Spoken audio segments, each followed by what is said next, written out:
কলেজের রাশ থাকবে কার হাতে? আর তা নিয়ে পূর্ব বর্ধমানের মেমারি কলেজের তৃণমূল ছাত্র পরিষদের দুই গোষ্ঠীর বিবাদের জেরে ফাটল মাথা। গুরুতর জখম অবস্থায় হাসপাতালে ভর্তি করা হলো মেমারি তৃণমূল ছাত্র পরিষদের শহর আহ্বায়ক সাইফুল ইসলামকে। মারধরের অভিযোগে গ্রেফতার করা হলো তৃণমূল ছাত্র পরিষদেরই অপর গোষ্ঠীর 3 কর্মীদের। তৃণমূল ছাত্র পরিষদের এক গোষ্ঠীর দাবি, কলেজের দখলদারি ঘিরে বেশ কয়েকদিন ধরেই দুপক্ষের বিবাদ চলছিল। তৃণমূল ছাত্রনেতা সাইফুলের অভিযোগ, শনিবার রাতে মেমারি স্টেশন বাজার এলাকায় তার উপর বাঁশ লাঠি নিয়ে হামলা চালায় অপর গোষ্ঠী নেতারা। মাটিতে ফেলে মারধর করা হয়। গুরুতর জখম অবস্থায় প্রথমে মেমারি হাসপাতাল, পরে বর্ধমান মেডিকেল কলেজ ও হাসপাতালে স্থানান্তরিত করা হয় সাইফুলকে।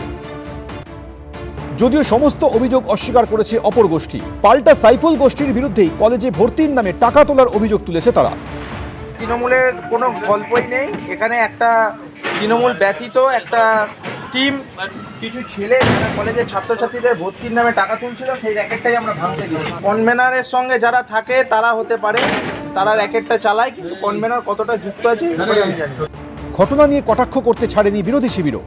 যেমন এলাকা দখলের লড়াই আমরা তৃণমূলের মধ্যে দেখতে অভ্যস্ত, ঠিক সেরকম তৃণমূলের এই ছাত্র সংগঠন তৃণমূল ছাত্র পরিষদের এই কলেজে ভর্তির নাম করে যে দুর্নীতি, সেই দুর্নীতিটা কোন গোষ্ঠী করবে তার জন্য এদের মধ্যে গোষ্ঠী কোন্দল দেখা দিচ্ছে। তৃণমূল ছাত্র পরিষদ সে তো এরকমই হবে, এটাই তো কাম্য।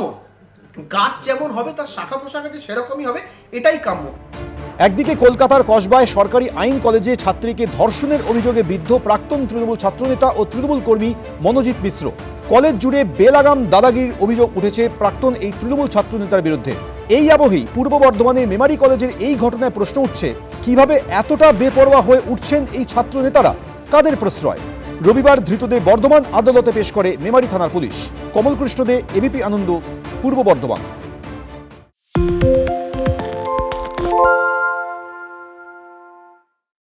সত্য অন্তহীন, সত্যের খোঁজও তাই, সত্য সন্ধানে তাই আমরা অক্লান্ত, অকুতভয়। এবিপি আনন্দ নতুন ভাবনার প্রতীক, যা মনে মুক্ত, তথ্যে যুক্ত এবং যাবতীয় সীমানার বাঁধন থেকে মুক্ত। সীমা না শব্দটির মধ্যে লুকিয়ে আছে মানা শব্দটি, যেন চোখ রাঙানি এক অদৃশ্য বেড়াজাল, যা আটকে রাখে আমাদের এক ছোট্ট গণ্ডির মধ্যে। একমাত্র সঠিক খবরই গড়ে তুলবে এক মুক্ত সমাজ। সেই জগৎ গড়ার লক্ষ্যে কোনো সীমানার ঠুকুটি আমরা মানব না।